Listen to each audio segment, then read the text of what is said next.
Welcome to Ancient Egyptian Cultivation. The new grain types of the Ptolemaic period required a great deal of water. Farmers needed to ensure they had effective, consistent irrigation. The Nile's rising and receding waters naturally irrigated most of the crops. Areas where the Nile didn't reach, such as gardens and vegetable plots, required an irrigation tool known as the shadoof. The shadoof allowed easy transport of water from its source. It consisted of a tall wooden frame with a long pivoting pole and suspended bucket. The system could be raised and lowered with little effort.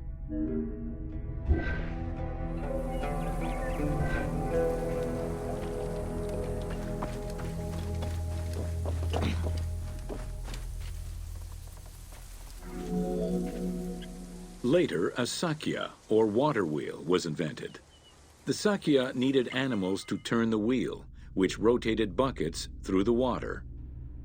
It drew the water to an elevation of 3.5 meters and enabled a great deal of control over the irrigation process.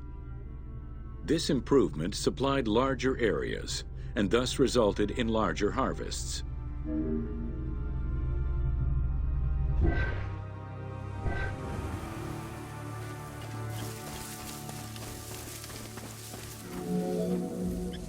The threshing process separated the grain from its husk. Workers would spread the ears on clean ground. Oxen, cows, or donkeys were then guided back and forth to trample the grain. This continuous movement worked the grain loose while preventing the animals from eating it. Unwanted chaff and straw were swept away, or gathered and added to the mud used to make bricks, to make them stronger.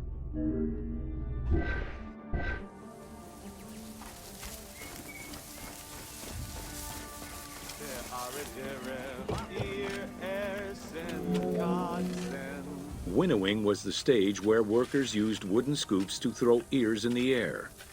The wind carried off the chaff, leaving the heavier seeds to fall to the ground. This action was repeated until the undesired materials were sifted out. Grain waste was mixed with manure or other organic substances to produce brick-shaped dung loaves that could be easily burned. A standardized brick size enabled Egyptians to mass-produce this byproduct and use it as a commodity.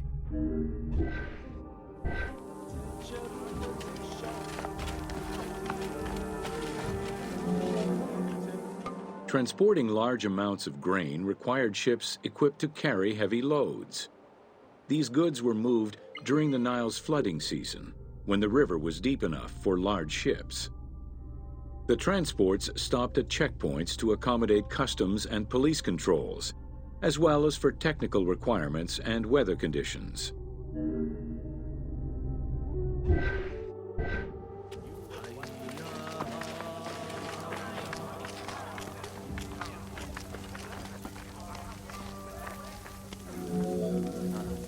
Having reached Alexandria's inner harbor, the wheat was unloaded under the supervision of a civil servant in charge of wheat management. Portions were distributed to Alexandria's city market, and the remaining stockpile was either exported or stored in warehouses.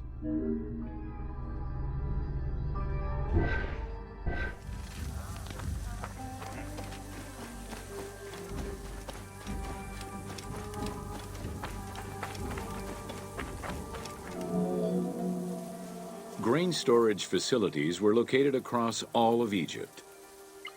Temples and institutions had large silos, while individual houses had storage sheds.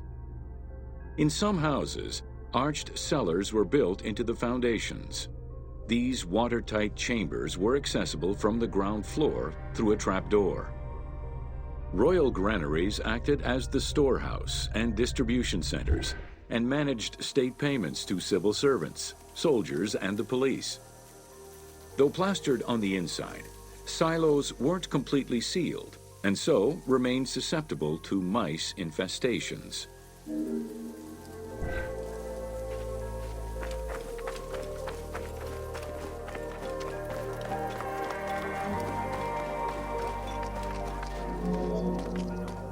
When the grain was ready for processing, it was poured into bowls and pounded into a coarse flour.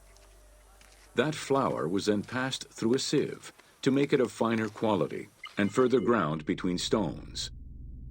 Ancient Egyptians did not stock flour. Instead, fresh grain was portioned out each time to produce flour as it was needed.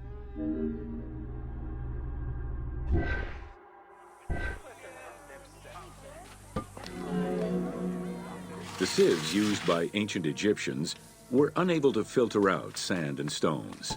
Grit often passed into the flour, causing long-term tooth abrasions among all classes of Egyptians.